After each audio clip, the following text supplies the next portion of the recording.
I knew I was gay when I was 8 years old. I was in fourth grade and it was during recess and I was playing basketball, and all of a sudden I thought that one of my friends looked cute and he was a guy.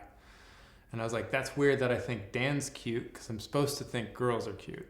And, it took me a while to kind of realize what that meant. I just kind of noticed it. And then, we started sex education actually in fourth grade, which was quite young, but it made me realize, I don't like girls as I feel like I'm supposed to. I'm liking men more and more. And I thought that was totally weird and I didn't understand it and I didn't know what to do with it, but I just kind of put it away because I didn't feel like I should tell anyone because I didn't even know if it was what was going on.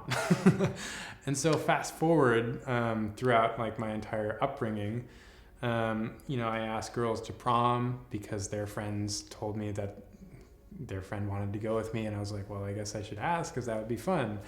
But unfortunately, one of those times where I took a girl to a dance, she kissed me. So my first kiss was with a girl. And that was really sad for me because I knew I was gay and I was still trying to come to terms with it. I kind of hated the fact that I was gay. It was hard. I just thought it would be easier if I wasn't. And that was a prime example of wow, I wanted my first kiss to be with a guy, and it was with a girl. And so that kind of kick-started this realization that if I truly wanted to be happy, I would have to confront, being okay with being gay and ultimately coming out.